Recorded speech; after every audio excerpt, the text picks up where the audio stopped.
live. We did it. I pressed the button. Everything's correct in the world. Everything's set up properly. And I can still hear you, right? I can hear you. Can you hear me? What? Can you hear me? Huh? Huh. Must not be working. Well, damn. I guess that sucks. That does suck. Do you want to take the intro? Nope. Okay. I guess we'll just be quiet for the next hour and 50 minutes. Well, we don't need to be quiet. Like, we just don't have an intro, so we'll just like We'll jump right into it, or like not introduce ourselves we in any won't- way, and we then won't just say randomly anything. begin. Yeah, we won't say anything like, "Hey, welcome back to Two Broken Thumbs" or anything. No, because Right, that'd that be would. ridiculous. that We would- wouldn't like introduce ourselves like, "Hey, I'm James, and you're the co-host, Cole." Yeah, we wouldn't do anything like that. No, that's ridiculous and very stupid. Right. Think about a book, right? If you open it like 30 pages in, it's not like there's nothing there since you didn't read the beginning. It's just like somewhere you're not necessarily prepared to be. You'll figure it out. Right. Because Exactly. you're already. Probably. Yeah. You ever do that when you were younger? You would like go to like. This is gonna make us sound old as hell, but you go to a bookstore for entertainment, and you would open the book and read the back of the book, like the last page, to see like the conclusion. You're like, oh shit, this sounds cool. I want to know what happens, and then you like buy the book to read it. Did you ever do that? I had done that sometimes at like the library. It's never much of a book buying person, which is unfortunate because I probably should have because I'm a slow reader, Mm-hmm. or at least was at the time. But no, absolutely. I don't know, the last page is always scary, right? Because it's like, what if I read this book and like really am enjoying it? I don't want to have it spoiled for me. I think a well-written story will be good even if you know the outcome. You know what? I agree. So even if the book does, if you know how the book's going to end, you're like, oh, but what if they don't? What if something changes? You know, what if the writer comes by in the middle of me reading the book, takes the book, goes, hang on a second. Okay, hold on, I fixed it. There you go. Yeah. Well, it's like, I think you're right. Like the journey is probably worth a bit more than the destination. That's why I figure that's why like House of the Dragon, there's only one season out of that, and it only makes up like the first chapter of the book, the Fire and Blood, or Blood and Fire, whatever it is. But and you know how that book ends, right? Right, and whoever read it knows how it ended, but everyone who like enjoyed it or is like invested in the Song of Ice and Fire is still watching it, and they're like, hey, that's good. Hey, it's adapted Enjoying well. this. Can't wait to see more, you know? Mhm. Yeah. I'm just worried that it's gonna do, as someone who hasn't seen it, I'm just worried it's gonna be like The Walking Dead, where the first season's like that, and then the next few seasons are like, shit, we gotta stretch this out for as long as possible. To make the whole chapter even longer, you know? Right. You can only do that so many times before people are like, okay, hold on a second. Right. I wonder about that. I know they were planning. I feel like I read somewhere they said they were planning on 6 or 7 seasons, which kind of sounds like a lot. But then again, I didn't read that book, so maybe that's like the amount of time that's due for it. But we'll find out. And these aren't the same writers as the original Game of Thrones, right? No. Different Okay. ones. Okay. Thank God. All right. Thank goodness. Well, speaking of, we talked about a lot of topics. Oh, hey, we have people in chat. Welcome, everybody. Oh my goodness. Chatty. Cole, do you think the opinion of libertarians matter? Next question, nerds. All right, let's go ahead. We talked about. No, wait.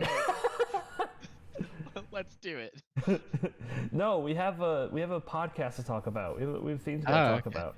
And today we have a very special episode. Usually we talk about movies, or in that one episode that got really popular for no reason, movie trailers. The trailer episode? Yeah, the trailer episode was like one of our most popular videos, which on one hand, cool. On the other hand, fuck. I love that for us. Yeah. But why? But why? Yeah. But either way, welcome chat. We are here to talk about 2022 as a whole, specifically the movies of this year. And I'm just gonna say it. Damn, this year sucked.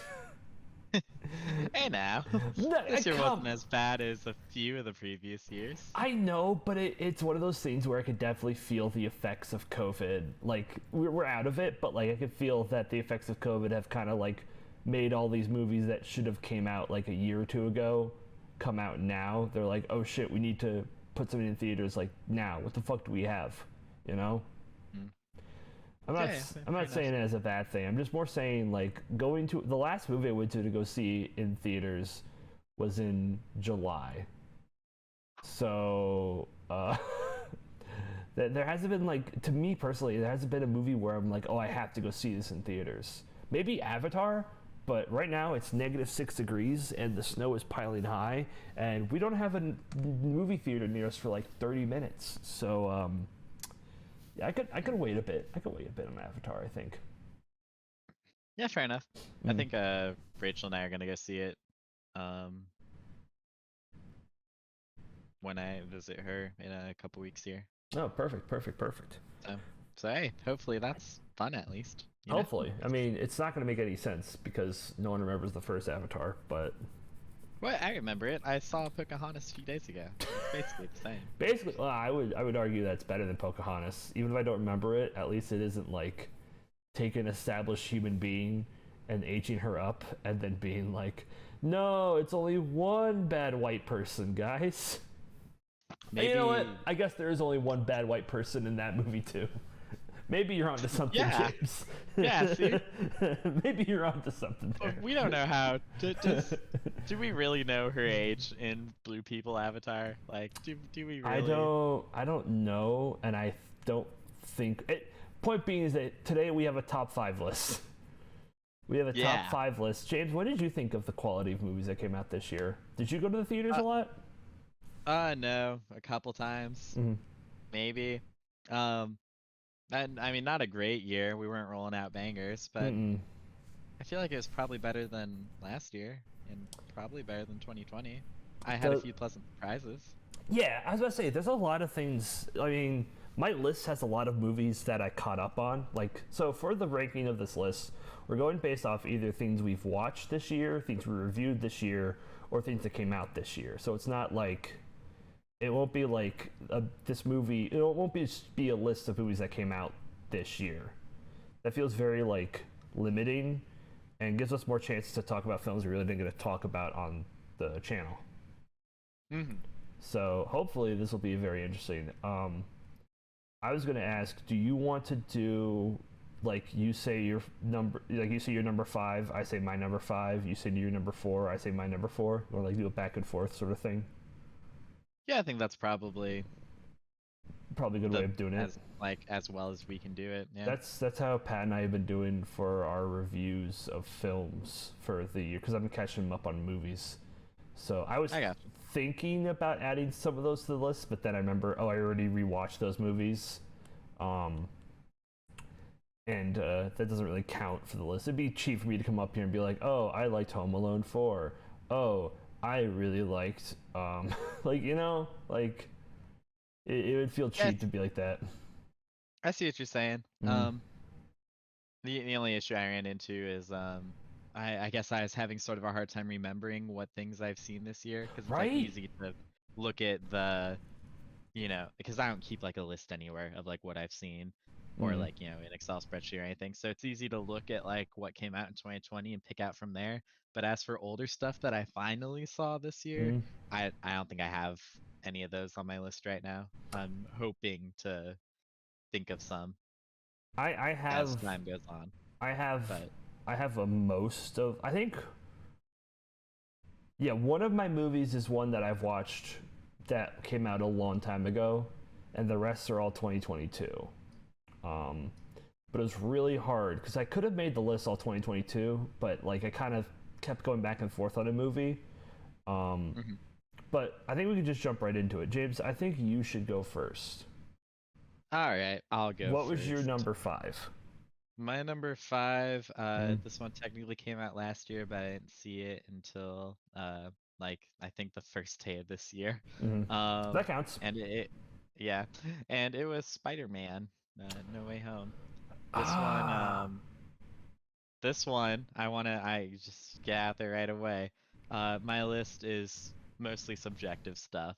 It's the things I enjoyed the Mm. most. I think that's Some of them happen to be really good on top of that, but I don't think I would include this one in that. Uh, this one, like we did a whole review on it, right? mm. I think character stuff is done really well, pretty much all throughout, with the exception of Doctor Strange, and like it's really fun. All the actors went hard when they were making Yeah, it. everyone did a really However, good. oh yeah, yeah, everyone did real good. However, unfortunately, plot's pretty shaky.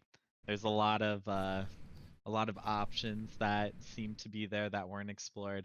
A lot of dumb decisions made throughout. So, you know, overall probably comes out to being a 4 or a 5 out of 10 on like the objective scale, but boy, made me feel something at least. That's interesting because I had Spider-Man at number 5, and don't think you're gonna like what I Great. replaced it with. Um, Oh, but we'll get to what's that in a no, no, no, no. Let's talk about well now? Spider-Man. Let's talk Now about I'm real Spider-Man. interested. Um, so Spider-Man to me is one of those films I watched and then I retained some of it, but it's one of those things where it kind of cemented to me like this is the last Marvel thing I'm going to go out of my way to watch, you know? Because I feel like they aren't really doing anything with these characters. They're kind of just still doing their thing, and like you said, like I was gonna say Captain Marvel, but that's not the fucking character at all. She's not in that fucking movie. Doctor Strange is so like weirdly written, and the rules are weird, and like I like the characters. Everyone's really good in it, but it just part of me just feels like I got what I needed out of it after one watch, you know? And Yeah. I don't see myself like with Iron Man going back to rewatch it to like experience that like sense of nostalgia or like that sense of like of seeing a character progress through a story, you know? It kind of feels like the main character, Peter Parker, doesn't really change. The only thing that really changes is the end where you know, the timelines change and everyone forgets and everything. He's still Right. himself. He just has this like personal baggage now, you know? But Yeah. I will say it is a 6. Like it's my 6. Like if we made a top 10 somehow, it would be a number 6 probably. Because I do like Okay. it. I do like it. I just like I'll probably just throw it on if I have to show Pat like the Marvel Universe stuff. If we ever get into Marvel, I'll probably throw that on there and show him it. And be like, yeah, remember this movie? Yeah, we watched this. Let's just rewatch it to get context for things. Um, that sort of deal, you know? Yeah, I gotcha. I think the only And go ahead. I think that's all like totally fine and like that makes perfect sense to me. Mm-hmm. I think looking back on it, because I was scrolling through the plot earlier to see if I had any things I wanted to bring up about it, and there's a lot there that I was like, oh yeah, I guess I don't really remember this part at all. So it's not like it's not great, but No, as it's we kind of said, this year wasn't, you know, wasn't it's super great for choices. it's the best Marvel movie that has come out this year, and I don't think that's a controversial take. It certainly shouldn't be. No, no. With what's come out, I don't. I mean, maybe Black Panther was good, but I haven't seen it. Maybe. You know, I had heard it wasn't, but yeah. maybe it is. Who knows? But I think what's important to take away though is if we're gonna make this list, it should be a list of films we enjoy watching. And my number 5 is probably the film we had the most fun with. And I know you're gonna hate me for saying this, Oh boy. but my number 5 movie of this year is Moonfall. Ah, okay. That could have been worse. Because like I thought you were gonna say Antichrist. no, no, no, God no. God no. I can't every time I think about talking to Scott, every time I'm like, oh, I should talk to Scott, and I just remember like the shit that happens in that movie. There are consequences. Literally. But no, I have Moonfall's number 5, not because it's good, God no, not because it's filmed well, not because it makes sense, but because at the end of the day, it's what a movie needs to be, and that's fun. Like, it may not have been the purpose of the film to be fun. Like, I think he wanted it to be serious, but like, it's just so stupid, and I love it. Yeah, I There's respect it. there's something magical about seeing, like, I can't even say original. Like, it's at least a vision of somebody. Like, the vision was, I want a movie where the moon is not hurtling towards Earth, but spinning towards it. And the moon is also a white dwarf star that's powering, like, itself and is made by other aliens. Like at least it has some character. Yeah, no, I agree. There's I'd say there's a bit of risk involved in making that one. Yeah. And Oh, absolutely. I think we said the spectacle is kind of fun. It's rough when you're trying to, composite real people on top of it, but in like the broad shots of the Yeah, moon flying visually it's overhead, fun. like it's a good watch, Yeah. It's enjoyable. I'm sure I'm gonna watch another movie and be like, oh, this is my number 5. But as of right now, like, objectively, this movie's terrible. Subjectively, I would love to get a bunch of drunk friends together to watch this movie. I was gonna say it would probably pair really well with a drink. Yeah, absolutely, absolutely. And I think that's a. I will say, I will say, that is the only satirical movie that I threw on this list of being like, this is funny in ironic sense. Everything else is, like, actually good. All right. I like it. Do you want to go number 4? Or do you want me to go my number 4? I can go number 4, but I want to throw out real quick. Mm. I remember that I had remembered when I was making my list. I remember you saying that, like, anything that came out this year and anything that we watched for the first time this year. I forgot you mentioned anything we reviewed this year, and that changes things. Oh, well, I can talk about my number 4 while you talk about where you, like, rethink your list.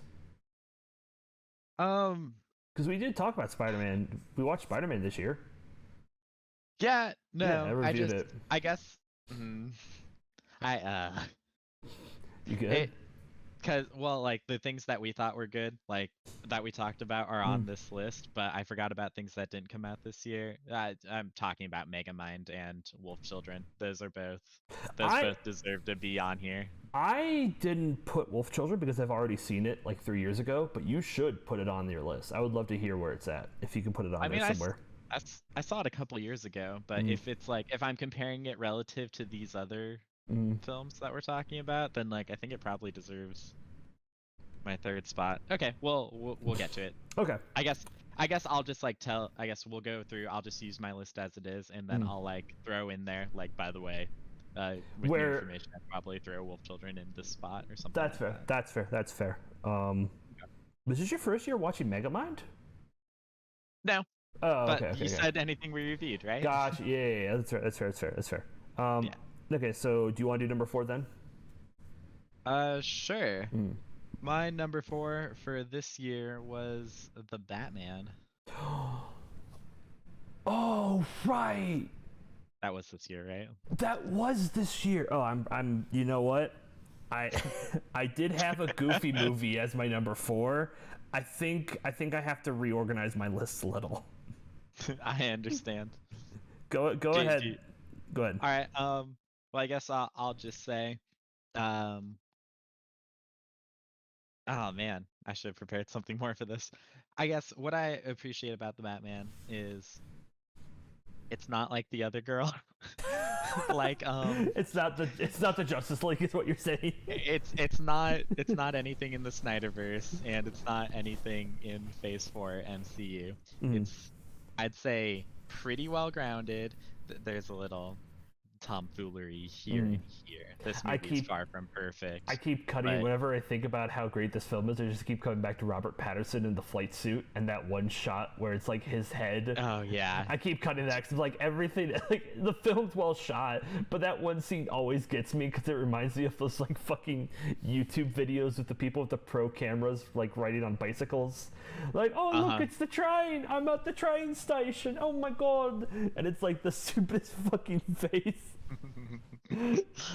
Yeah, absolutely. Just little hiccups, like the whole thing where he escapes from the police and then they're fine with him later in the movie, him bashing his head into the bottom of the bridge and being able to walk away. There's tons of the whole chase sequence with Penguin and like all the people who died in the process. Like there's those are all pretty rough spots, but like in the 3-hour movie, that doesn't make up for very much of it. Mm. I think there's a lot in this movie to be appreciated. I think the acting, once again, is really good. Robert Pattinson has really made a recovery since Twilight, I mean, 100%. yeah, and even then, like, I watched Twilight this year too, and I could have put that on the list, but that doesn't. No. But I watched more than 5 movies, so it's literally, exactly. But I remember watching it being like, he's not a bad actor in that movie. He's not bad. Nah, I don't think so. It's just clear that he had more potential than just being a hot hunk. Yeah, And absolutely. I love to see where everything has gone with his career. Not to mention, Yeah. I love the movie for visually what it represents, as well, once again, musically. I love the score. I love like the overall theme of the world. Like, it's trying to be a realistic, like, it's gritty as it always is, but it feels more grounded. Like, people, like the opening scene I think about all the time, where it shows like that kid who's trying to join the gang, and he's trying to figure out, like, he's doing his initiation, and then Batman's there and he beats the shit out of everyone, and then the kid runs away. Like, it feels more realistic, because that kid's never going to want to fucking be in a gang again, because he might get the shit kicked like that, you know? Right. And to me, Yeah, that absolutely. feels realistic. Like, it feels grounded, and it feels, I don't know, almost like they're trying to take it a more serious route. And they say that all the time with Batman, but this time it's like genuinely serious. Right, it feels a lot better, and we keep saying grounded. Like, it seems like something that could almost happen. Yeah, because a lot of the things that he has, like, someone, I remember listening to a podcast, someone was like, the Batmobile's just a car. And it's like, yeah, because it's like his first year of doing this, and you know, he's not going to have the teched out car yet. It's just going to be a car. But even with all that, the one thing that I love is that it's not doing what Snyder does, where he's trying to defend the points he makes of what he did to Batman. Like, in the Snyderverse, Batman brands people, and then if people see that brand in jail, they die. So that's Batman directly killing people. Like, he's directly killing people by doing that. Like, you can argue it's indirect, but even still, he's breaking his code. And I know he breaks his code in this movie, but it's more of a situation where, because they don't bring light to it, it's not as prominent than it is in like the Snyderverse, where they keep pointing it out. Where like, he had lyrics to come out and be like, well, my Batman's different, so that's why he kills. It's like, that takes away what makes that character interesting.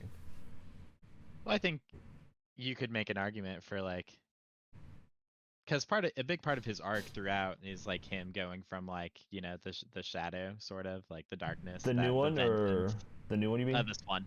Yeah. Yeah, okay. yeah, Robert Pattinson. Okay. Because at the beginning, you know, like, there's criminals and they like look into like dark alleyways or whatever, and then they get scared and like kind of stop what they're doing. Which are just well done shots too. Oh, those shots are really good. That's what I think of when I think of this movie. But what I appreciate about that is because it opens with his monologue, or maybe not opens, but like after I think his first fight, he mentions that, you know, he's cleaning up the trash or whatever, but things aren't really getting better, so it kind of wonders, like, is it worth it? Is, like, are things getting, like, is he solving the problem? And it's a good arc at the end, that he's like the beacon of hope in the end.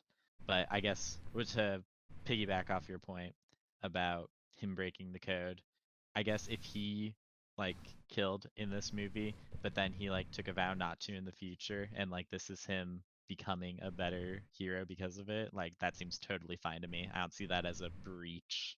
Oh, absolutely. And I think one thing we need to talk about too with this movie, if we're really going to talk about the Batman, is the villain. The Riddler has never been done correctly before in the movie series, like any of the movies that they've had him in. I think it's only been one movie he's in. My point is still, like, if we're going to talk about grounded, he does feel the most like realistic, because he's just some guy on the internet who's fucking with everybody, and that feels like, in the current climate we live in, that kind of can happen, right? Like, it's one of those things that's realistic, but in like a scary way. Yeah. And it kind of makes sense for his character to be someone that we can all kind of see, not in each other per se, but, you know, in that like thing in the darkness that we kind of are afraid of. I gotcha. I'm not I'm not super well read on Batman content, so I could I be am. totally missing the mark here. But I think generally people want to view Batman as like a more like serious hero, less like, superhero-y, more realistic and gritty. But the Riddler to me has always seemed like he wears like the green costume with the hat Yeah. and all the question marks, so he seems more like a more cartoony than what would be what should be in this setting.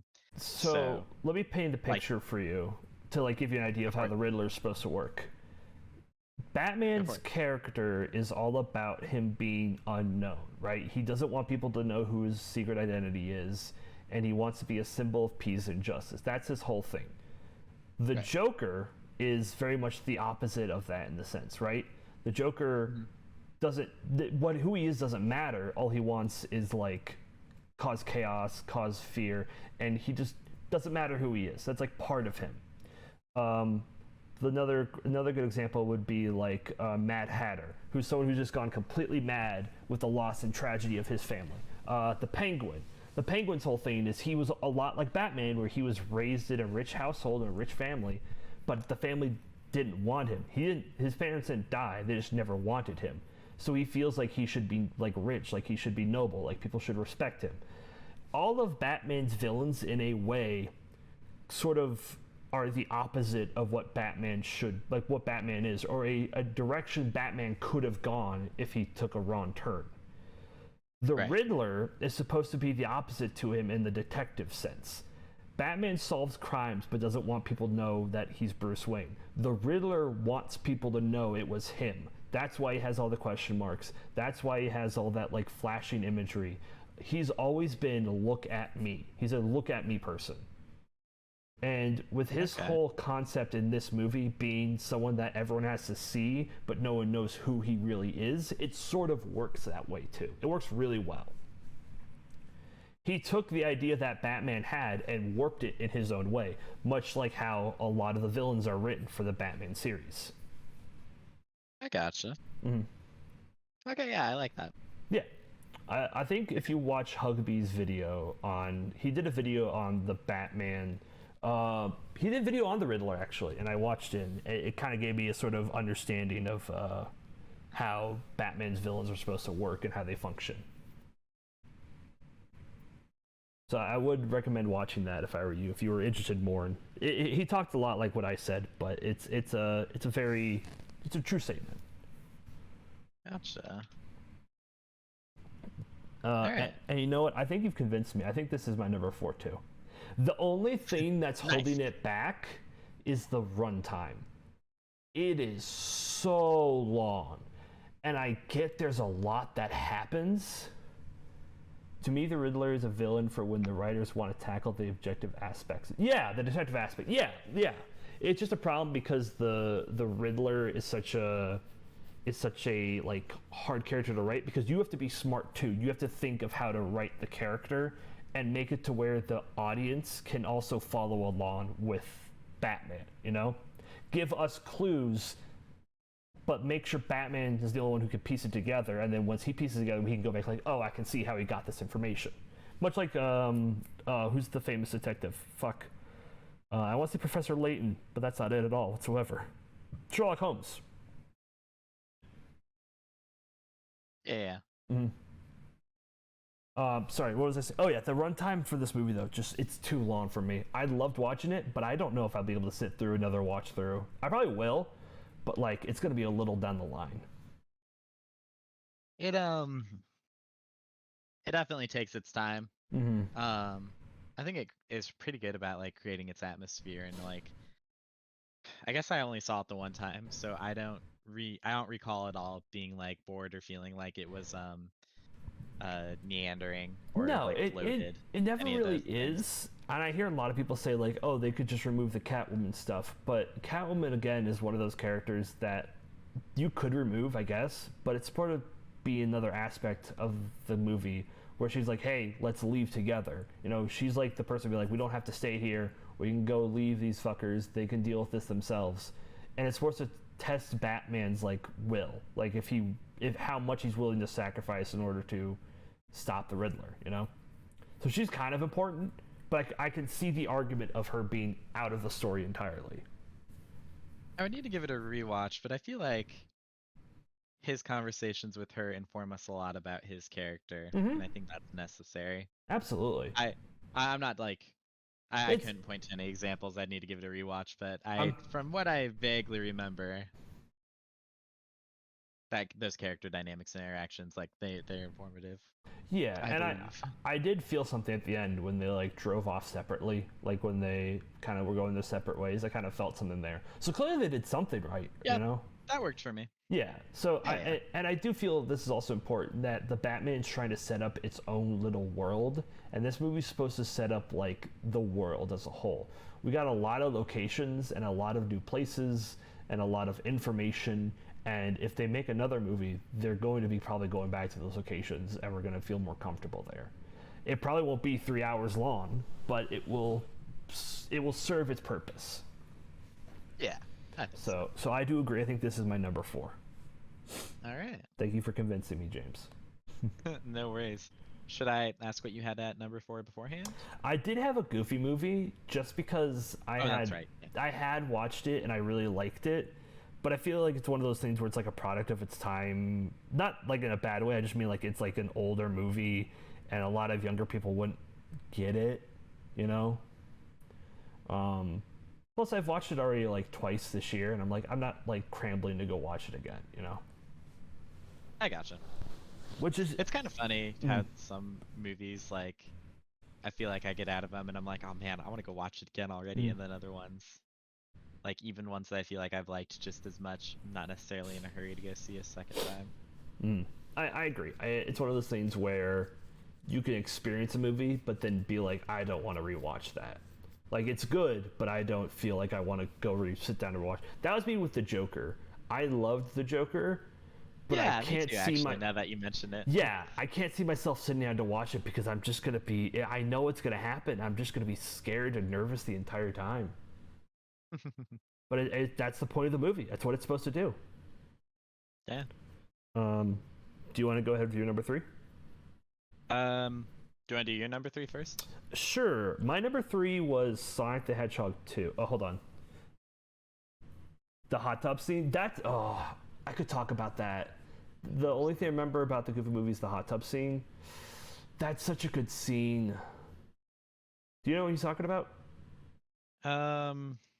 I might. Let me double check real quick. Okay. Well, I'll talk about my number 3 then while you check. I put down Sonic the Hedgehog 2, just because once again it's entertaining. I enjoyed the film. I had fun there, and this is a film I will rewatch, just because I like everything about it.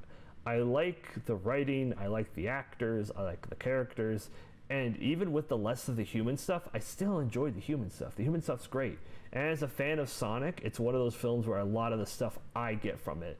Like, I think on my last rewatch, I pointed out that there was a bottle of water that said Chaos Water, which is a direct reference to Sonic Adventure, and that shit makes me giggle. Like, yeah, it's pandering. Like, I know what it is, but it wasn't in my face. I noticed a small detail, and I'm like, oh, fuck, I get that reference, you know? It's just something that I like. It's not in your face. It's just like a little side piece there. That exactly. Nice in this. Did you find the scene? Yeah. So I think the way that the hot tub scene is good is because I wasn't really sure. I thought I might know what you were talking about because I know of one really good scene in that movie. Didn't realize they were in a hot tub, honestly. Really? With like the scene where... all I remember is like their facial expressions and the conversation they have. So yeah, I looked it up and right away, like the first couple lines, I was like, oh yeah, yep, I this is the one. Yeah. I love the line delivery of, "Hey, my son respects me," because it's like a clear different dynamic between the two fathers. Yeah, your son respects you, but he doesn't love you, and that's not the same thing. And some parents don't know that. Some parents don't get that. It's unfortunate because those kids are going to be in really tough situations. But let's not talk about sad families. Let's talk about a Sonic who has no family. Fucking nerd. That's right. Fucking loser. An idiot. What an idiot. Well, I guess what that movie's all about is him finding like a family. Like, It's always been a thing where they've always been like Sonic, Knuckles, and Tails have always been like a friend group after like Sonic 3. But this movie kind of like focuses in on that, where like they are like kind of like found family for each other. Tails doesn't have parents. Knuckles' family's dead, and Sonic's parents are, well, in the comics they're alive, but you know, they're not Yeah. really touched upon. So they're kind of like their own family together. And that to me, that's like the big thing I love about this movie is they keep pointing that out, and it's not like overdone or anything, but it's just cute. It's cutely done. Yeah. Mm. I love the action scenes. Yeah, I love the action scenes. I love the comedy. I love the writing. I love the gay art that I keep getting on my timeline between Robotnik and Agent Stone. Like, it's not much to say. It's just a cute, good movie. Sonic has at least a mother. Yeah, that's true. The Sonic Underground does admit that he has a mother, although that is also not canon. So shut up. The Sonic timeline's fucking wild. We could do a whole episode of Two Broken Thumbs just based off the Sonic timeline. Yeah. Yeah, I don't think we ever will, but Hey, maybe the options maybe. there. I was If we don't have a movie, we're like, fuck it, Cole, bring it up. Yeah. Bring out the whiteboard. I was thinking about doing Sonic 1 on mine. I think it just barely doesn't edge out above the others though. That's So fair. it's there. It's at like 6th or 7th probably because I didn't see it until we watched the two of them together. Mm-hmm. But I enjoyed it more than expected, honestly. Yeah, and that's it's one of those things where it's got the premise of the usual animal sidekick story, but it does it well enough with Sonic's character that I don't mind it as much, you know? Yeah. And I think that's what's important. Yeah, I think so. So I kind of got And my. Go ahead. both of them are like fun to watch. They're entertaining. They look good, So I feel like they've got a pretty decent amount of staying power as well. Absolutely. And they're I'm making just another happy. stuff. I'm just happy to live in a timeline where we are finally getting good movie adaptations of films or of games. Yeah, I think so too. I It think it's took a important while. to notice that yeah, for real.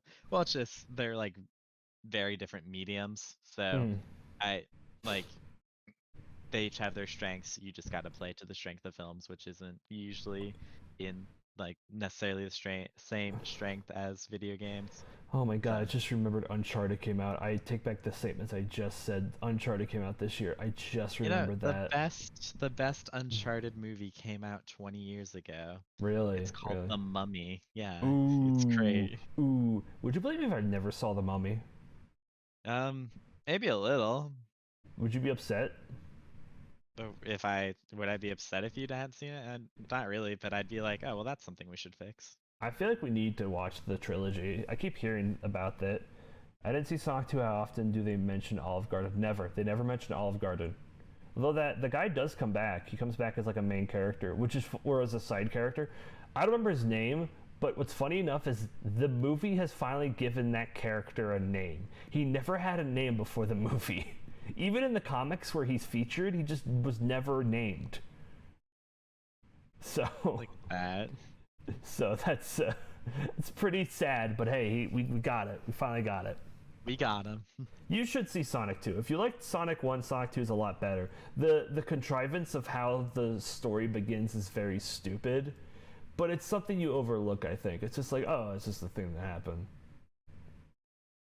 So what'd you put down for number 3? For number 3, I had Prey. I didn't see that. Tell me about it. I'm a big fan of Predator. It's I think I call it like the trinity of 80s action movies being Alien, Predator, and Terminator. Yeah, I agree. I really enjoy the first Predator. I think it's a lot of fun. It just like the way, because as a gamer myself, power levels are always fun to look at, and it's cool to see these soldiers like go in and absolutely like demolish this camp of resistance, and then It's like watching a level 50 like player go to like a mob of like level 1 Right. creatures. You're like, The oh, level 50 mob yeah, boss versus level 1 crooks, exactly. exactly, yeah. And and then it's like, man, these guys are awesome. The one guy just carries around a minigun, like they don't care, like they're just getting it done. And then to see them like start getting picked off and to be like outsmarted and outplayed by this alien creature is very entertaining. And also the Predator, I think I'm a big fan of the design, like the dreadlock, like Yeah, it's a I don't know if it's very hair, but very cool design. iconic. Yeah, the armor Hmm. and everything just being so like the Predator's whole interest is that at this time, a lot of like the 80s action was trying to capture the idea of something unknown, like the idea of like this beast, but the Predator is like sort of human like, not fully, but like it kind of has like the body shape of a person, and like the weaponry that like realistically we could have gotten at some point. So it feels more Absolutely. like it definitely feels also with the environment being in the jungle, it does really feel like you are like you're a bunny fighting a jaguar. Like it feels like an unmatched tournament happening, and it just Yeah, it's so entertaining to watch. absolutely. And yeah, I just really appreciate it for all those reasons. I think it is really cool that it Mm. is just a sports hunter and it like won't kill things that don't have weapons, aren't fighting back. And you see in the second Predator movie how they have like a mutual respect for the main character who kills a predator. So that's all very good stuff. Mm-hmm. Much like those other previously mentioned movies, The Alien and the Terminator, the series gets bad as time goes on. Much, And much worse. they only ever get like one good sequel. Pretty much, I'm yeah. still waiting for the Terminator one that isn't Terminator 2. Yeah, well, we'll see, I guess. We'll get it one day, guys. Guys, I'm sure it'll happen one day. For real this time. for real this time. But the nice thing about Prey is I think they kind of got it. Mm. Now, it's not perfect. It's not better than the first one, and it's a debate is to be had as to whether it's better than the second one or not. The second one kind of goes off the deep end in the second half, but overall, I really like it. I like that it kind of takes it back to its roots in the Predator movie before this. I think it was Predator 2017. Um, they get like into the science bits and they say like the predators are collecting their spinal Oh, cords to extract DNA and are we then like talking they about in want the autism movie? they Oh need the my autistic god. DNA so that Oh they my can evolve god. themselves. Yeah, Dude, that's oh, that's so mm, cringe. I was in the theaters with my dad when we saw that movie, and I specifically remember looking at like my eyebrow raising, go like, "Huh, I guess I'm the next step of human evolution, a yeah, gamer."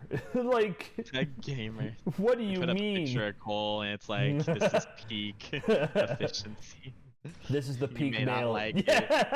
Right, Yeah. yeah. This is the alpha head. Absolutely. Excuse me. So But what yeah, makes this one Prey good? What makes Prey different from all these other ones? it brings it back. We got our everything is laid out pretty much right away. We have a relatable character from the beginning. She's got something to prove, like many other protagonists. Um, she like her own little spin on things. She's very smart. We see throughout the movie like she's a character you can get behind, and she's not alone. She's got a brother, and he's great. He's super nice and helpful to her. A lot of people doubt her because she's a girl, that sort of thing. Can't be a great hunter. She even says, "I want to be a hunter because you all think I can't be." But it I really like how it just brings everything back to its origin sort of. We don't need to worry about like a war between other predators or what other predators are doing elsewhere, like where his ship crashed or anything like that. We just got this one predator who, I'll be honest, not as big of a fan as with the design. Got a helmet that's like a skull of a different animal. Looks Hmm. cool, looks real tribal. I'm a really big fan of the original Predator. I like the sort of more sci-fi-esque mask. But alas, everything else I think works really well. She's very crafty, intelligent. Final fight scenes a little finicky here and there. But once again, you had overall, fun with it, I think, right? yeah, I had a good time with it. There wasn't any. It kept it simple, you know. There Yeah, wasn't any time to like go crazy with the autism genetic plots or I'm looking other at nonsense. I'm looking at the remake design, and yeah, it's fine.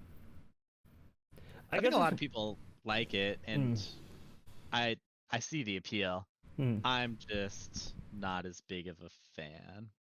I love like I went a couple clicks down and I got like the Prey new Predator design. It's got like 5 arrows pointing at like little details that you can see with your fucking eyes. Yeah, of course. It's like whoa, I can't believe it. They redesigned the character. Whoa, that's crazy. Well, because it also makes sense too. You have to redesign the Predator if you're gonna have it be in this older time period. Because doesn't like I haven't seen it, but it doesn't have any like laser guns and stuff. It definitely has like the laser like guided attack. Mm-hmm. Like not like a laser cannon, like nothing Star Wars esque, but it is like you know how like red dot sights. It's got something like that. Gotcha. So it's all like Hmm. early design of. It is mostly like the projectile weapons are like blades, Gotcha. Okay. so Okay. it does feel more primitive, and he's got the more primitive look. Yeah, and I enjoy that. I think it's cool that we can look at how this would play out in different time periods. People are apparently wanting to see the Predator in World War II. I don't. Hey, I don't. that that could be fun. That could be Maybe if you have like fun. a I don't know, like a squad of soldiers that like get separated from the rest of their platoon or something. That could be fun, but I don't. I think it could be fun for. It depends on how they write it. I think it'd be fun. Oh yeah. If they take this Yeah, there's concept and keep pushing it, I think it will definitely work. yeah, Mm. definitely potential there. But yeah, overall, pretty big fan. Enjoyed watching it. Would watch it again. Would watch it way before most of the other like the you know all the Alien v Predators and Yeah. The Predator like, 2017. okay, this is getting silly. Predators. Yeah. Um, that's totally fair. So that was our number 3, right? Yep, that was our number 3. Yeah. Okay. Do you want to go number 2? Um. Yeah. Mm-hmm. Um. Oh, did you say you wanted to put a No. movie in here What's somewhere? Oh, yeah. Um, I'd probably slot Wolf Children in above Prey. I think it's definitely like makes you feel more. Mm-hmm. Like Prey is a lot more actiony, Wolf Children a lot more, you know, emotional tisms, Yeah, absolutely. I mean, if I deep had seen it for the deep in first the time feels. ever, that would probably be number 1, and Moonfall would not have gotten on this list somehow. Right? Moonfall should fucking feel lucky that I have it up here with all these other films. Moonfall, you got lucky this year. Yeah, you got so fucking lucky. If 7 films uh, came out this year, you might not have been on the list. right? All right. I changed my mind. What's your number 2? I have. So the only movie I remember seeing in theaters was this movie, and it was the Bob's Burgers movie. Okay. Did you Okay. see? Did you watch it? Did you end up watching it? I didn't. I've been super busy with work this week. That's totally fine. I'm not gonna get into spoilers then or anything, because You can. okay, because I kind of want to, because Yeah, go for it. so the thing that I like about Bob's as a show, not just as like an animated like comedy for adults or whatever, like I like it because of its writing and because of the fact that nobody in it seems good. Like every character seems like their character would sing. Does that make sense? Like it's back to like the sideways argument where he was just like you can hear the person feeling a certain way when they hit a note. Oh yeah, yeah, yeah. Mm. You can hear her smiling when she hits. Yep. Yeah, yeah. I know it's been said thousands of times, but Bob's does it really well because all of the characters you feel when they're singing, how they feel about something, how they are expressing their emotions. Like the opening number is called "Sunny Side Up," and it's all about how Bob is trying to have a positive outlook on a situation where he's trying to have the bank wait a little bit longer for them to pay for whatever they need to pay for. He's trying to have like this positive disposition, and you can still hear like nervous Bob somewhere in there. He's like, I don't know if this will work. But Linda, his wife, who's always cheerful, always happy, is there to keep him up, and it's very good. It's very smart. I like all of the characters and all the stuff they go through. And what's weird is when I saw this in theaters, I didn't like it. When I went to go see it in theaters, I didn't enjoy the experience. It could have been one of two things. It could have been a thing where the movie is... Bob's has always been a series where, like, when you watch it, you're kind of there with the family, right? You're kind of, like, experiencing the show on the TV, and you're kind of there for the shenanigans. Watching something on a big screen, you're more, like... I don't know how you describe it, but it feels different, right? Watching something at home and watching something watching something at the theaters demands, like, the theater demands your attention at all times. But with all that being said, it could be that reason, or it could be the reason that we were sitting inside of a boat. We went to a theater where the design was, the chairs were all like at the same level, but they were like, the floor was caved in, so it was curved on the bottom. So at the top you would sit, but you'd be sitting at like an angle, like you're on like a roller coaster about to go up a hill. So nowhere, like, it was so like jarring, and like this, like, it just, you felt wrong, you know? You're just like forced tilted back the whole time. Yeah, and it felt like I was being seasick. It felt so strange and like not normal. But then I went to go see it at the apartment. I watched it on the big screen at the apartment, and I enjoyed myself. It was fantastic. It was a fantastic film. The concept of, it's like, there's no crazy over the top thing. It's a carny gets killed, the restaurant's about to go under again, a pipe bursts, and there's a skeleton in front of the restaurant, and that's kind of the driving force. Louise wants to prove that she isn't a baby, and she's trying to solve this murder, and it's a very cute, fun story. And what's more important is it made me feel the most out of the four we've talked about so far. I'm not going to spoil it because I think you should still watch it. There is a scene near the end where they explain a character who has never been talked about on the show, but everyone's wondered about. And they kind of hint at her and show her, and it's such a touching moment that even like listening to the music for the scene makes me bawl.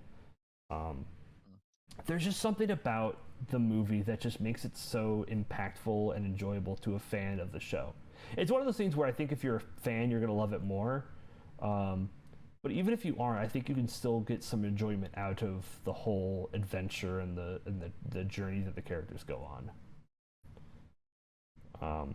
I don't know. It's just cute. It's just a cute movie, and I'm so sad that it did so poorly in the box office. It didn't deserve it. Damn. Okay. Mm-hmm. I'm surprised it did poorly in the box office. It's well, a popular show. It is a popular show, but the advertisement for it, like the advertisements were very limited. And it had a limited release time of like, I want to say 2 weeks in the theaters, which during the end of COVID and people were still getting sick, it was bound to happen. Right. Rough time. Yeah, but it's weird. Despite the fact that the film did not do great, it still has a group of folks who love it to death. And people have said it's much like Bob's Restaurant itself. Like, people will see it and not care about it, but if you go inside, you'll experience a whole world of enjoyment, you know? Oh. I like that. That's cute. Yeah, it's very cute. It's a very good movie, and I definitely recommend people watch it. All right. Does that mean I'm up? I wonder if it being 2D had something to do with it failing. Don't. It Oh, it being 2D is one of those things where I hate to be this person, but Hollywood hates 2D because 2D is such an expressive way to make a movie, but it's also expensive, and they don't like spending money. I don't think that's a hot take to say that. I don't think that's a hot take. No, it's ever since It's a the damn Princess, shame. ever since the Princess the Frog and Treasure Planet failed, Disney and everyone has kind of used those to be like, well, clearly people don't want 2D animation, and it's a shame that now the Bob's Burgers movie is going to be that same way too, where people are going to be they're going to be like, well, see, this 2D movie failed, so I guess we don't need to really make any more 2D movies. Sorry. So unless you're a fan of anime, you're really kind of fucked in the 2D department, Mm, which sucks, but this is the timeline we live in. unfortunate. Mm. All right, what do you got? What do you got? My number two was my number one and number two were a big argument with myself, and I'm still Really? not totally sure that I picked correctly, but we're going off feels and vibes, so Give it to me. Give it to I me. I guess I'm going with it on the subjective levels. My number two is Everything Everywhere All at Once. Oh no. Really? Yeah, Oh, that's my number one. I thought it might be. I thought it was gonna be mine too, but Oh. someone else just barely edged over it for me specifically because I'm Okay. a degenerate. No. um, Well, let's talk about everything everywhere first before we talk about the other movie. Because I'm yeah, interested, but let's talk about everything again. What sure. a film! It is such a well put together story, well put together experience. Every actor in it is fantastic. I love the scenes. I can't stop thinking about the ending where the husband from two different timelines are telling two different sides of the same story and acting two separate ways. The level of like headspace you have to go through to be so many different characters is so fascinating. It's so well done. You want to take Yeah. yeah you want to go on this one for a little bit. This is your number two. Sorry, I'm overtaking. No, I'm no. overstepping. No, you're good. If it's your number one, then I kind of want you to, because I'll have things to say about mine. But no, everything you said is totally correct. Like absolute seamless transitions Mm-hmm. between the different worlds throughout. It really did this. I don't know if this is true from like a financial box office point of view, but I would argue in the ways that matter in like the art itself. I think this movie was done a huge service by it coming out around the same time as Multiverse of Madness, because you've got two multiverse movies, which isn't like a big genre by any means, come out right next to each other, and one just outclasses the other in every way constantly. It's not even close. Oh my. So Yeah, you're not kidding. yeah, By the way, financially, this is so sad to see. All right, Everything Everywhere All at Once made 103.5 million. all right. Multiverse of What did it cost? Madness. That doesn't matter. That's not going to matter here. Oh well, I know Multiverse made 1 billion or something, It right? made 955.8 million. Oh, okay. Well, Damn. that's better. It's ugh. That's so sad to hear. Pretty gross. It's so sad. Um, Yeah. but yeah, no. It's just there's something about Everything Everywhere that makes me just. It gets me every time when I think about it. It's one of those again emotional movies that I love. Neither of my top two are like films that are about like the end of the. I mean, I guess Everything Everywhere is about the end of the world, but in like a sarcastic way, I guess would be the way to say it, right? Like it's about it, but it's not like the focus of the movie. The focus of the movie is on the family and the mom trying to understand what's happiness. Multiverse of Mid, true. Um, but it's just to me something about that film just scratches that itch in a movie I didn't know I wanted until it happened. You know. Mm-hmm. Um, and I I agree. But and by the way, Multiverse of Mid, that's being generous. multiverse of mediocrity more like. But to me, Everything Everywhere All at Once just does everything it set out to do perfectly. Even like the multiple timelines all getting their own like ending and like everything kind of coming together for each universe is so satisfying to see on screen.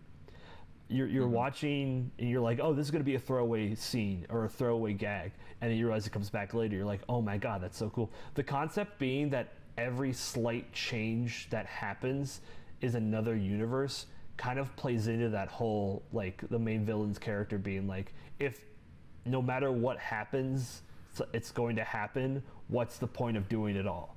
And I think that's so clever of a concept to talk about. You know, if there really is multiverses where every decision we make is different, then like that could mean that what we're doing now is like worthless. Like there's no purpose in what we're doing. Like maybe we're doing this in a universe where neither of us are talking about films. We never talk about films. Or it could be just one where our ears are on the different side of our head, you know? It's such small things like that. But the argument the movie ends up making is that means every decision we make in this timeline matters more. And I love that because it's a positive spin on such a negative outlook on life. Yeah, I agree. And it's absolutely applicable because I'm sure people like, I know I've had thoughts of like, man, like how much does all this stuff really matter? Like, you're just one person amongst however many billion there are these days. Like, yeah, it really easy to like think about those nihilistic point of views, and the way that it illustrates its response to those ideas is just so good. Like it, I just want to say like it is like the nihilistic argument, and like those like deep philosophies, like for something that I think can seem fairly inaccessible to wide audiences. I think everyone can find something to appreciate about this movie. Like there's so much there, and it's so well put together. Like I think there's something for a lot of people to appreciate. It's also a story that I think any generation can respect, especially like if someone from the younger generation watches this, they're gonna try to root for the villain, but then realize as time goes on, like, oh hey, the mom does care, the mom's just trying, the mom doesn't get it. The mom or the generation of the a bit older people who are stuck in positions where they can't escape and they're stuck in a tough life, or a divorce, or a husband who's just trying to reconnect with his wife, or an older man who's like clearly people think is not with the times, you know? It's there's a person in this movie we can all experience and understand. And I think that's what makes it so relatable.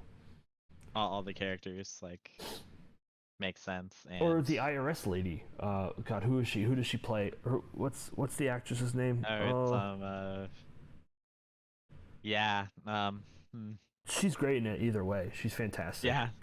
No, she did really good. She like really wanted that role too, which I love hearing about that. Like when actors really want stuff. Well, you know, Chris Pratt really wanted the role as Mario. He's been stomping Koopas since the original Mario Brothers for the arcade. I'm reserving judgment on this until I see it. I'm not. There's one nerd conversation James isn't getting in on, and it's this one. Not doing it. You are looking at it and going like, I do not know enough about the Mario lore to put my hat in this ring.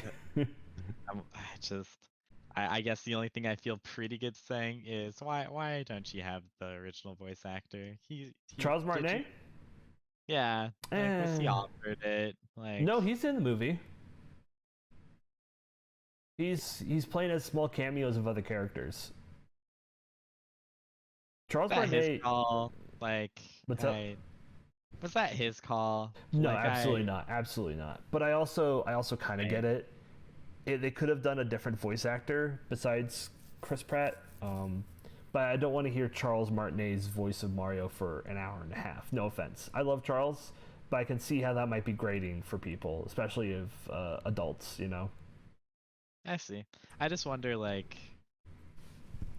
I don't know, because I think it'd be kind of cool if it's like, oh, I don't really want to be Mario, but I want to mess around with like other characters. He would definitely be someone who's just like, I just want to be Yoshi. Just let me be Yoshi in this movie. Right. Yeah. because he does the I don't. voices. Let's see, he does the voices for Mario, Luigi, Wario, Waluigi. I think he does Yoshi. He does like most of like side characters. Like Nintendo gets a lot of their characters from him. Okay. So having him just be like little cameos is cute. You can I will say you can say this safely. It's going to be better than the live action one. Yeah. I think you can say that and everyone will agree. So I'll give you that one for free. hmm But what things I have seen from it, like screenshots and that sort of thing, they look nice. It looks Like, visually it looks fantastic, yeah. And the music, Yeah. once again, the music, there's a lot of nice little like clever Mario references in the music that kind of forms very well. I don't know if that everyone is trying to so hard. Yeah, I don't know. It's that everyone is trying so hard except Chris Pratt. Yeah, yeah. Charles Martinet's trying. Princess Peach's character is trying. Chris Pratt's just kind of there. It's not like the Mario games themselves. Everyone around Mario is more interesting. mm. And I think I'm safe to say that. I like that. Mm. But anyways, this is not about Mario movie. This is about Everything Everywhere, and I think we about covered everything about that movie, right? Pretty much all I had to Mm. say. We talked about it once. I still don't think we'd like necessarily do it justice. No, But God no. We're too if you haven't stupid. seen it, give it a watch. It's like Absolutely. Get some it, friends it together and watch it. You'll all cry. it is honestly like one of the best movies. Hmm. Like it is pretty S tier. I don't know what else to say. Like objectively it beats my number one, but yeah. I I can't believe I forgot about this movie. Um, God, there's that movie that came out this year, starring Nicolas Cage. Oh, Oh my God, the the unbearable weight of massive Unbearable Weight of talent. Massive Talent. Yeah. That should have been my number five. That should have been my number five. I'm so mad. I have I have an honorable. Yeah, we'll put No, it as I honorable mention. I've got a like I wrote down couple movies I wanted to see that I Mm, haven't gotten around to yet. Um, just because like either I'm interested in them or I've heard really good things or both. mm. That includes Unbearable Weight. Haven't seen it yet. Oh, it's so Uh, fucking good. The Woman King I wanted to see. I keep Mm. hearing good things about that. And then All Quiet on the Western Front I want to see. My list includes Troll, which I've heard from a coworker. It's very good. It hasn't come out yet, but I still have it on my list. Cocaine Bear. Um, Yeah, I want to see that one. yeah, and I guess Everything Everywhere All at Once is also, or not everything. Sorry, Unbearable Weight of Massive Talent. That's the other one that Okay. I'm gonna put on my list. Pinocchio. Yeah, Pinocchio. I'm also throwing on that list. I want to see Del Toro's Pinocchio. It's out. I just haven't sat down to watch it yet. That Um, could be fun. it could be good. It's gonna be better than the remake. Yeah, Boss asked it's me gotta from be, right? Del Toro to be like, "Oh, you guys remade Pinocchio? Well, fuck you." Right. But I think that about covers everything there. James, drum roll. What is your number one Yes. movie this year? My number one is Top Gun Maverick. Really? Yeah, really. Huh? I I haven't seen that still. I really love it. Mm-hmm. I I don't need to go into spoilers for it or anything, Mm-hmm. but I think it does everything a sequel needs to do, and I think it goes above and beyond with it. I like the first Top Gun. Mm. I don't love it. I like it a lot, I'd say. Um,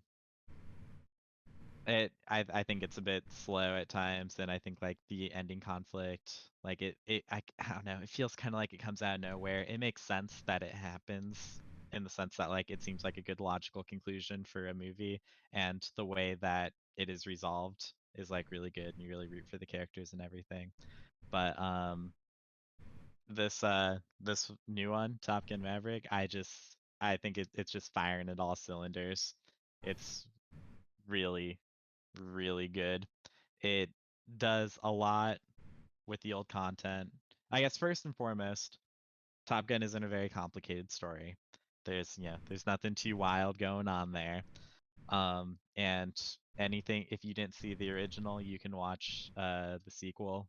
I'd be just fine. They give you everything you need nice and quickly. They don't linger too long.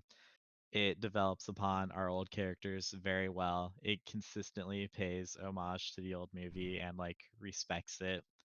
Our protagonist is like he's down on his luck. It seems like not too much is like he's always like one step behind, and it's really easy to root for him. I like Tom Cruise a lot, not necessarily as a person, but as an actor, He's a he great works really actor. well for me. Weird human being. He's a weird human, but he's an actor. He's super ultra famous and rich. He doesn't exist on the same planet as us. I don't know how Yeah. much I can judge, to be fair. I think he's listening in right now, going like, but but but I thought I was cool. James, But what? but yeah, oh no. What's the other guy's name? I'm forgetting it. Oh no. Moose. No, not Goose. Oh yeah, it's Goose. Kid. That's right. Goose's kid is Goose. Yeah, it's his name is Moose. Goose Jr. What's his name? He's the kid. I don't fucking know. Andrew. I didn't see it. He plays in Whiplash too. What's his name?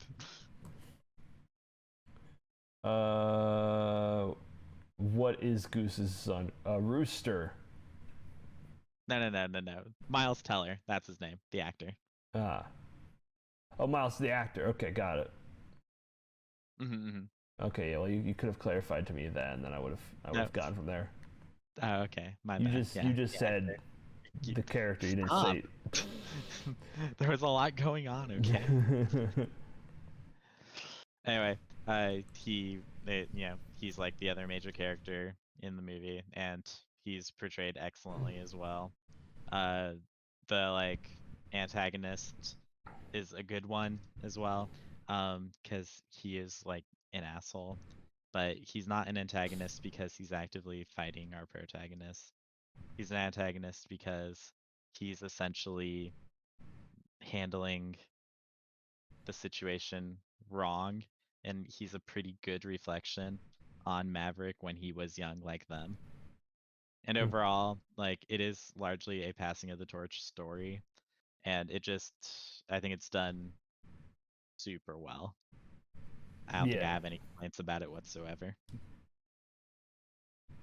I've only heard good things about it. I keep hearing from people that it's one of those films where if you're a fan of the original, you're going to love this one. And even my parents are like, we need to watch it at some point.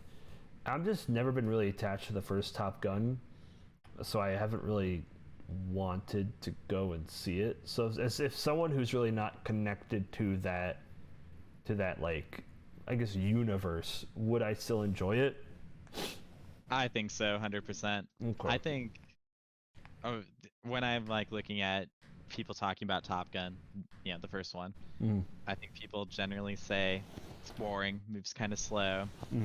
They don't find the characters super relatable, those sort of things. It's usually not like, like I think the story itself is believable enough. The plot it makes sense. I think it's just like largely a character thing. I think the characters in this are a lot more relatable. It's a lot easier to feel what they feel. I basically just said the same thing twice. No, I get what you're trying to say though. It's like, once again, they're more grounded. Yeah, absolutely. That's totally fair. But I think that covers it for the top 5 lists of our favorite movies. Do we want to go? Do we do top 3 worst or just our worst? I was gonna actually ask you if we wanted to talk about some of our worst or our least favorites. I could say 3. Let's. I don't know if I have 3 ready. I have 3 ready. I got 3 ready. All right. Antichrist. Lamb. Yeah. All right. And the last one is Jurassic World Dominion. Yeah. Yeah, those are really fair. Yeah. I think I enjoyed the experience of Antichrist more than Lamb. Just I don't know, just you and Scott and reacting to every thing that happened in that. Like, it was fun. but it's not a good movie. And Lamb was It's so not. boring. There was nothing in Lamb. Lamb Lamb was, was incredibly boring. but on the bright side, it wasn't that long. That's true. Jurassic World Dominion confuses me. I Like feel how, like nobody showed up for that movie. and yet it Like, made millions of dollars. like I can't identify the good stuff. Like, I wasn't sold by any of the performances, No, except for maybe Chris Pratt. Like, like seeing the old characters again was nice, but I it made they didn't 1.003 act like they were billion. there. It made $1 billion. $1 billion. Yeah. So people showed up for this fucking thing. It's just like, I hate it. I hate everything that it stands for and what it's trying to do and what it was. I don't like and don't respect its existence. Like, if I had the option to kill one thing in this world, it would be that movie. Because then I would at least be happy knowing I did one good thing in the world. I don't think anyone would be. I think people would be mad, and you know what? I would be happy those people are mad. I just I Mm-hmm. like even movies I really don't like The Last Jedi and like some of the and like a lot of the newer Marvel movies. At least I can identify like what was really appealing about them. I just or like, I could be sold by certain bits of them. Or like, in another world I could appreciate these few things about them. There's just nothing Like like with that Thor: in Love and Jurassic Park. Thunder, from what I understand, people are like, it's a mix. People are mixed about it, but people that do like it like the stuff about like the cancer thing, and that could be a thing where like, okay, you're not a fan of Jane Foster's character, but if you are, you would like this movie. So I get that. I can get how you could enjoy that movie, but Yeah, I think there's I, nothing. I think that's true. I agree with that. There's nothing in this movie And the that, performances were good in Thor. They are not yeah, good in Jurassic Park. no, and even the You know visuals aren't what? that great. Keep going. There is Mm. one thing that Jurassic Park 3 gave me, or Jurassic Jurassic World World, 3 yeah. gave me that I appreciate. Oh, go for it. It's gonna take me a minute to find it. Okay. I will be presenting it via an image. Oh, So okay. give me a minute here. Okay. But we'll get there. This stream made me realize I watched like no movies this year. I guess I was too busy watching 7+ iCarly retrospectives. True, I watched those too. Can we add that on the list? Can we add that on the list? YouTube videos? Yeah. Sure. I was thinking if we were on What were YouTube. some of your favorite YouTube videos from this year? I was gonna say I did a tier list with Chase, aka Amdog. I did a tier list with him about analog horror. I think my favorite thing I watched was from that list. I'm trying to remember the name of it. I think it's called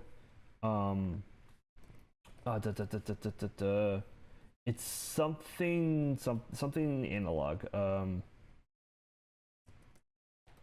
Oh, Gemini Home Entertainment. That's what it was. Gemini Home Entertainment was one of my favorite finds of this year, where it's like a VHS horror thing that's like an hour long total. I was so tempted. To put that on the list, but I felt like cheating. It's one of my favorites. I gotcha. If you have an hour, it does give a lot of like the Marble Hornets vibe to it, but like done in like a different format. Yo, the Defunct Disney Channel themed video is really good. I haven't seen Defunct Land that much, but I definitely want to at some point. But I think overall, if you want to watch more movies, Will Joe, we have a whole list. We have a whole playlist of films we've seen. So if you ever want to see those films, go give them a watch and listen to us idiots talk about them for longer than we should. Probably. Yeah. It's about Megamind for fucking 2 hours. The movie's like an hour and 15 minutes or some shit. Yeah. Alright, I've shared with you my favorite thing to come out of Jurassic World. Let me see this image. So, go ahead, take a look at the image, and then I just want to hold on. I'm sure you've seen this if you're on Twitter. I have not seen this actually. Give me a second. I gotta open it. Okay. It's opening the link. Give it a second. All right. Is this something you will, or is this something you can put on stream? If you can't, it's okay. But... Probably. Yeah, don't worry about it. I do like this though. I'll post it in the VOD, but I do like it. It's a photo showing Bryce Howard's butt. And how they it's all of her. All right, hang on. It's all of her, but they photoshopped her to become super flat. And apparently Twitter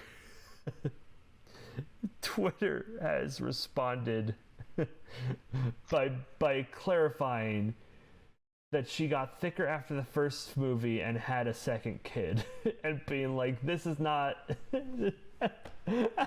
Yeah, so this is what the fact-checking software decided it needed to do.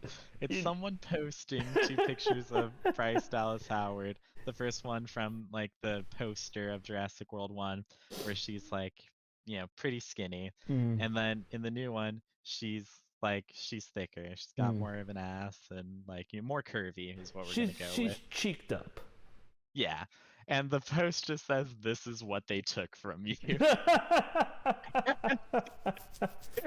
And then it's just the fact checker that just says, Bryce Dallas Howard was not edited to be thinner, but rather these photos are from different times. She got thicker after the filming of the first movie and had a second kid. The movie was filmed in 2004. I just think that's so funny. That's really good. That the fact checkers were like, now. People are on here talking about COVID not existing. People are on here talking about COVID not existing, but right, election results being faked. Yes, this person thinks this woman is thicker than she should be. Right. We gotta put the kibosh on this one. It gives me vibes of, like, back in the early days of WoW, there would be game masters running around and they could just spawn shit just into the world. Or, like, it was like if people accidentally deleted an item, then they could, like, give it back to them or give them a new one. Or if there was, like, a broken mob or something, they could, like, kill it or reset it, things like that. And then the game masters kind of decided to have fun with it, and they started acting like gods and, like, messing around with the players in that sort of way. I don't know. And, wait, what are you talking about? In WoW? Yeah, what are you talking about? Where did I lose you? I never heard of this side of WoW. Was there like a moment where, like, a bunch of people in World of Warcraft just started, like, fucking with the game's code? No. It was, like, hired Blizzard employees who have an account, but it's like a game master account. Hold on. So they can interact with the world. Is there an in-universe explanation for the cake Yeah, do they explain how she's thicker in the other movies? Do they ever explain that? No, they don't go through that. Interesting. She is something I saw someone on Twitter point out. She is a bit more covered up in in the later movies. Yeah. Man, imagine covering a woman up. Unbelievable. I just, you know, is it because she wanted to be? Is it because she looks a little different now? Like, it makes me, it's just a little thing that I noticed, or, well, I guess I didn't. Someone else noticed. Someone else noticed, and then when you watched it, you're like, huh? Wait a minute. I was like, yeah, I guess I see what you're talking about here. Actually. Okay. But so, do you agree with my bottom 3? They're not my bottom 3. What's your bottom 3? What do you got? Thor: Love and Thunder. Okay. That one made me very upset. I was looking forward to it too, because Taika kind of hit it out of the park with Ragnarok. And to be fair, Taika's already been shitting on the movie. He's not a fan of it either, clearly. He wore a fucking one-piece shirt to a promotional event and had to have the editors blur out the entire photo. He knows that he can't wear that shit, and it's hilarious he just decided to choose to wear it anyways. I guess that is kind of funny. That's really funny to me, because he's wearing, like, what's clearly a wanted poster from the show with Luffy on it, and they just, like, had to blur it out. The tone in Love and Thunder was such a mess. That's what I heard. It was trying to be funny, but also talk about, like, like the whole cancer thing? I don't know if there is like mandated joke count Oh, absolutely. in There Marvel absolutely is. movies. Well, it's just I can't. It there definitely is, right? But it's not something that I can confirm, like for sure, for certain. But if you were to argue it, this movie would be the one to argue it with. It feels like every 5 minutes they're like, crap, we need to make a joke now, or we're not gonna hit our contract. They're gonna fall asleep. Quick, tell a funny. Right. And they're not funny. It's not. And What? yeah, the tone is all messed up. Thor's character is they don't know what they're doing with him. It's No. very bad.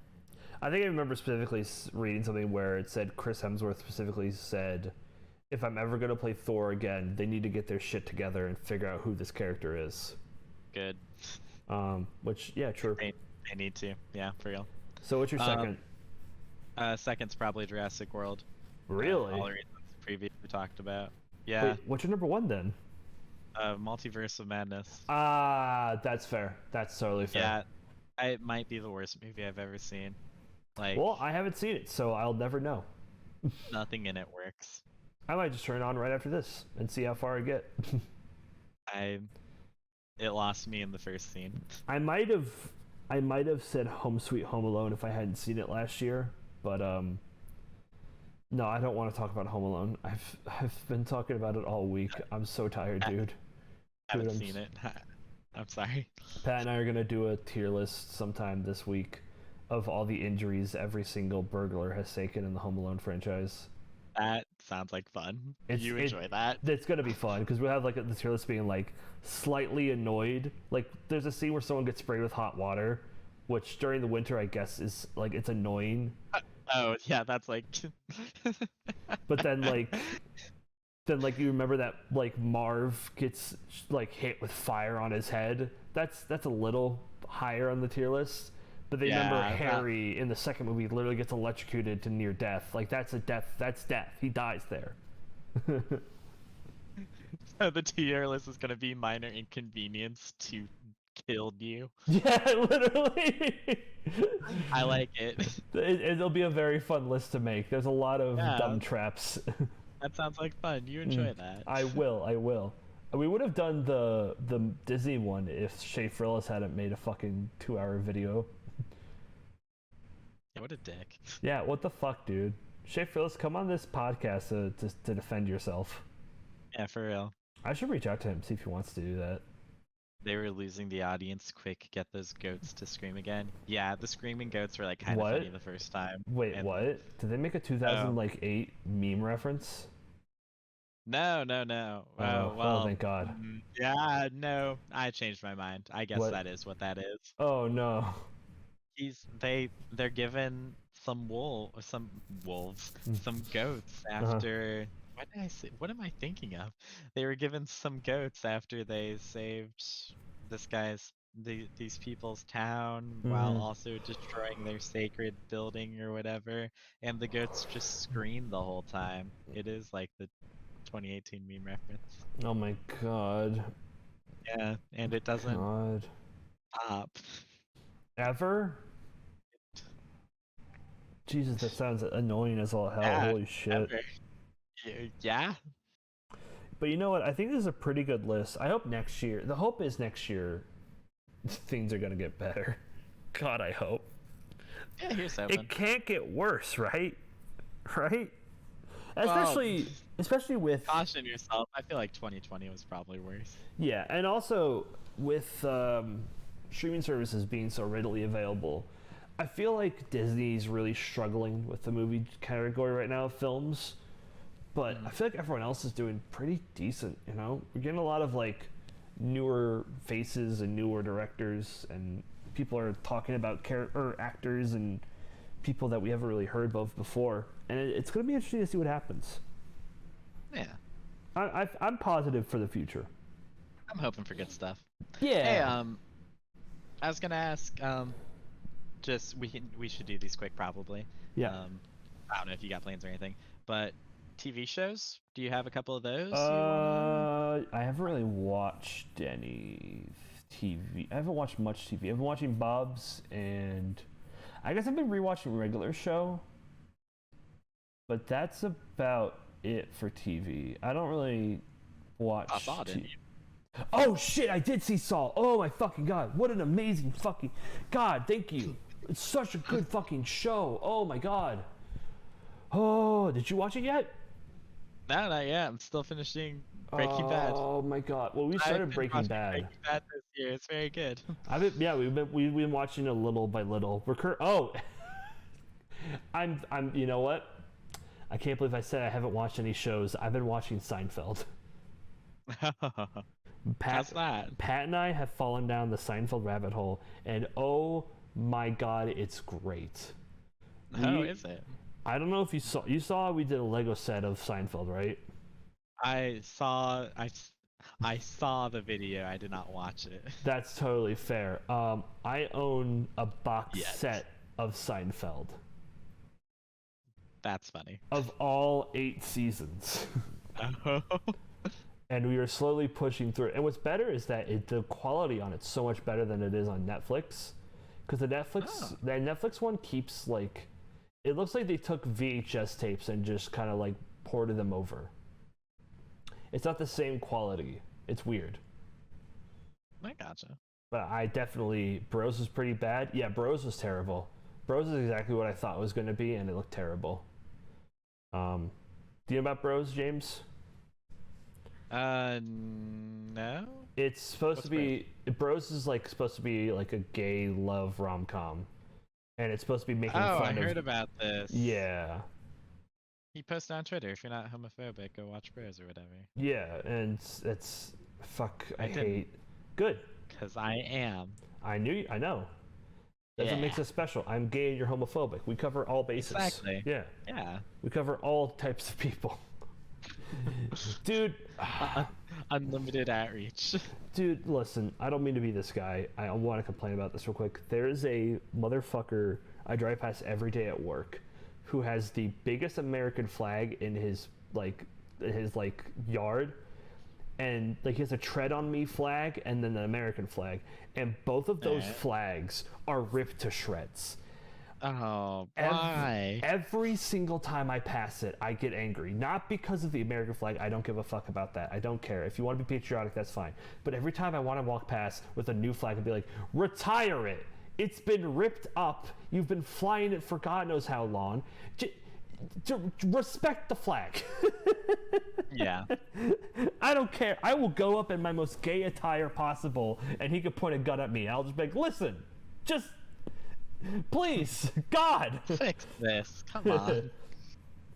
Seinfeld to me seems like the most vanilla. I'm banning you. You've been banned. You're now banned. You can no longer talk in this Twitch stream. How could you say such a thing? No, it's literally not. It's literally those not. Are the vibes I've gotten, but I've only seen like half an episode. There is a scene in one of the episodes where Kramer's dating a black woman and he can't sleep. So he has to go to a tanning salon and meets the parents, and he is covered. The joke kind of writes itself there. I see what's happening here, yeah. There's also another scene with Kramer where a certain character wants to commit suicide, and Kramer's reaction is saying that he won't do it and keeps egging the person on, and it's all a build up to the end scene where he goes like, where he's talking to the guy on the roof going like, are you doing anything tonight? And the guy who's saying he's going to jump says, no, I have bowling later planned. And I don't know why, but the setup for that bit is so funny to me, where Kramer's just like, yeah, he keeps saying he's going to kill himself, but he won't do it. And you think the reveal is that he will do it, but he just never does it. And the line of him saying he's making plans to go somewhere when he's saying he's going to jump is just such a silly concept to me.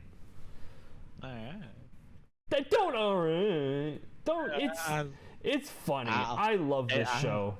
I'm sure you had to be there. You have to be there. I'm terrible at re-explaining Seinfeld bits. There's an episode where they talk about abortion through pizza. It's so funny. Yeah, that's probably pretty fun. It's a really funny bit. I didn't realize we were going to talk about Seinfeld. I talk about Seinfeld more than I talk about Better Call Saul. Fuck. This is fine. No, Better Call Saul is great. I absolutely recommend watching it. It's such a fun time, and like if you don't know anything about the Breaking Bad universe, you'll like it because I didn't know a single goddamn thing about that show, and I just fell in love with everything. I guess it was just because I prefer more lawyer themed experiences than anything else. I gotcha. I'm gonna watch it. I am. We're just, Thank you. Slow rolling. Mm-hmm. Taking your time with it. Yeah. Yeah, I've been watching Breaking Bad. It's real good. Mm-hmm. I didn't see Arcane until this year. That's really good. I'm surprised. I thought you'd be on the pulse on that one. Well, you gotta understand. They were like, "Oh yeah, we're making a League of Legends anime," and I was like, "Okay." Oh, they should have just said like cartoon. If they said cartoon, Even if they said cartoon, I would have been like, "Yeah, all right, guys. All right, sure, the style of it's already kind of anime-esque. I mean, it's more 3D model, but I get it. The thing is, that's all I had heard, and then I saw like a preview for it, and I was like, "Oh, that looks pretty like that like visually. That looks pretty good. Okay, all right. You know what? Maybe." Did you like it? Maybe I'll think about it. And then I asked Rachel if she wanted to watch it with me, and I was like, I can't believe I'm gonna say this, but do you want to watch the League of Legends cartoon with me? And she's like, sure. She had seen some of the art and liked how the characters look, so she's like, yeah, we'll watch it. Anyway, it's kind of great. That's what I hear. It's real good. It's probably my favorite show that I watched this year, which is. Never mind. I don't feel comfortable saying that. If I had watched it it's because I'm watching Breaking Bad this year. If I had watched it any other year, I think it would be on top. But I just remembered another show I watched this year. Oh my god. There's another show I watched this year that I really liked. It's real good, and it's just like I think it's 9 episodes, like an hour each. So it's real good. I watched Cyberpunk 2077, and I also really like the art style. I like the art style of that, and it's short, it's sweet, and it kind of gets to the point it needs to try to make. I would recommend watching it if you're a fan of that sort of style of if you liked Arcane, you'll probably like Cyberpunk. That's kind of the vibe I was getting. It had a very similar like. The story's a bit like rushed just due to the fact that it's like such short amount of episodes, but the animation, oh my god, the fight scenes are so well done and they're so beautiful to watch, and they do not shy away from just blood everywhere. It's so good. Highly recommend giving it a watch. Awesome. All right.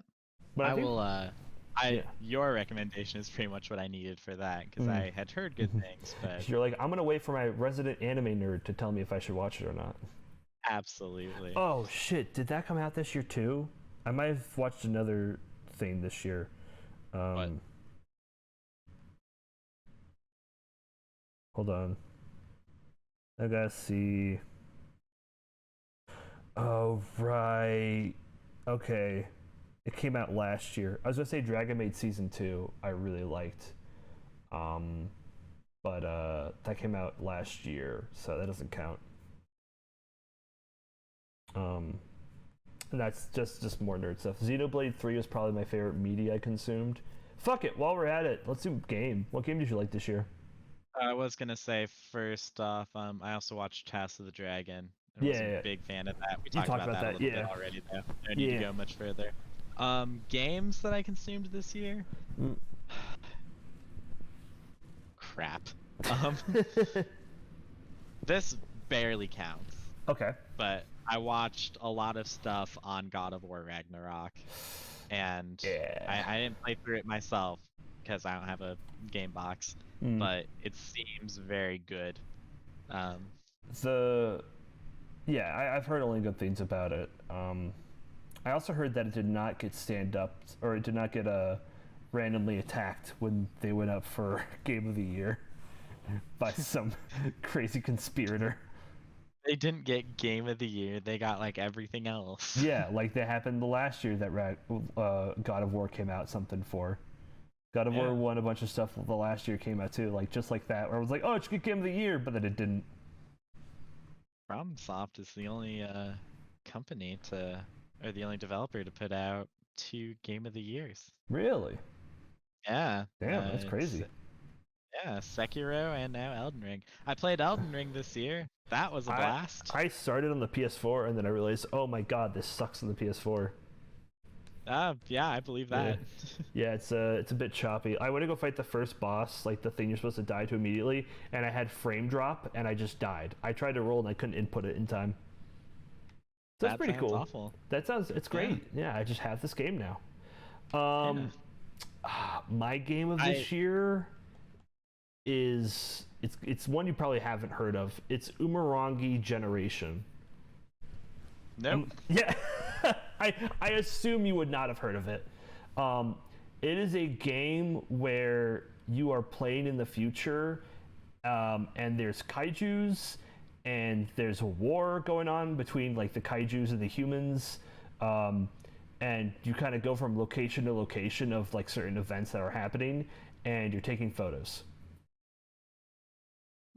So you aren't actually fighting the kaijus or anything like that. They're just kind of happening in the background, and you're taking photos. And you have like a list of things you have to take photos of.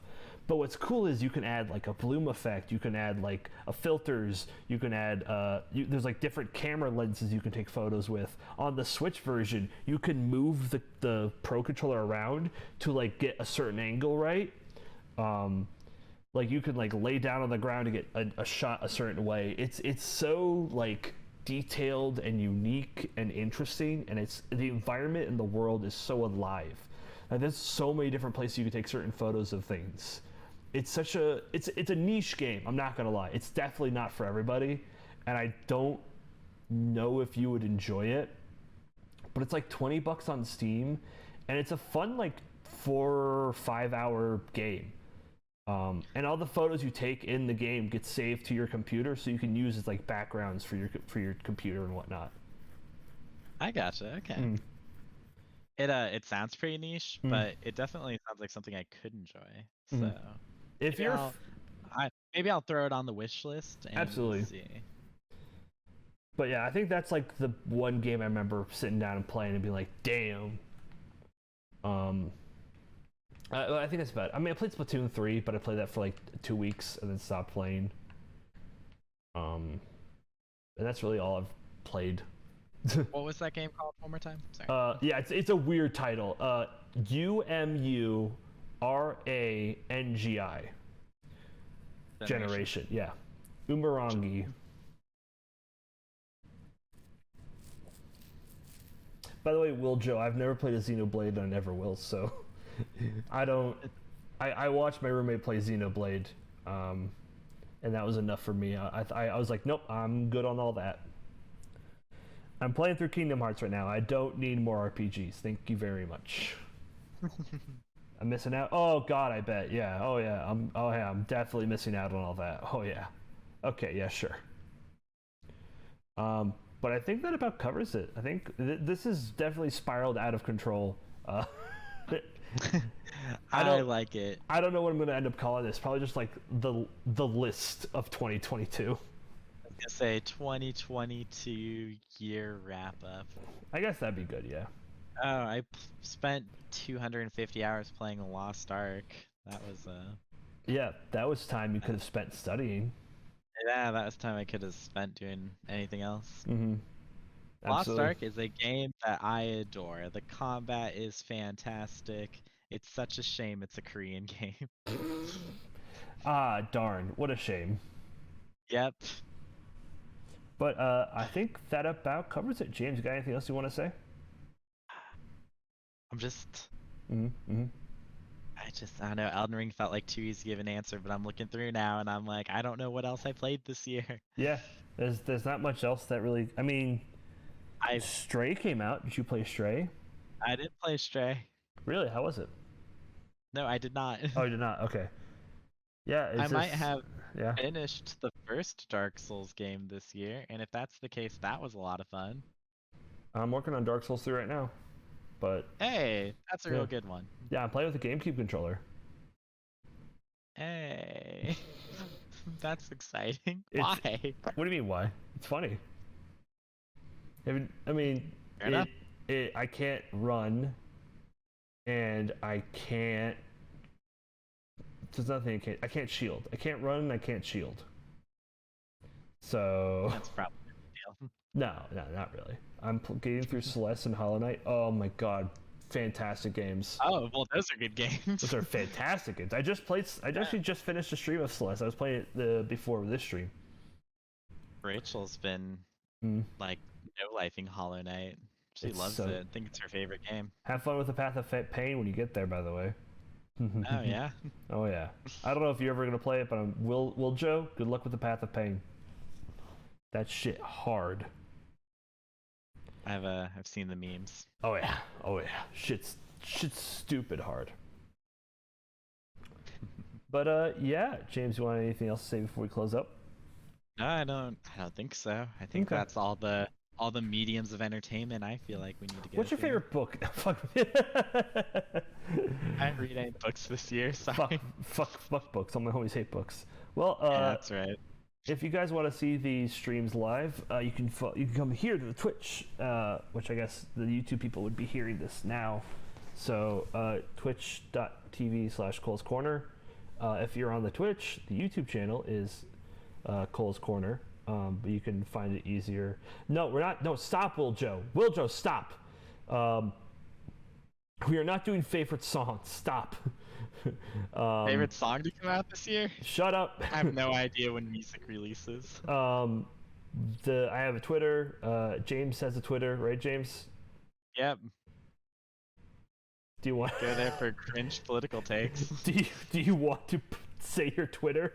Sure. It's at Spikeather. There you go. SPYATHIR. There you go. And I'm Cole's Corner 10. That's where you'll be able to find me. So thank you guys so much for coming out to stream. Thank you guys for listening, and have a great night. Goodbye. Goodbye. Bye bye. See you next year. Ha ha ha ha ha. First time, baby.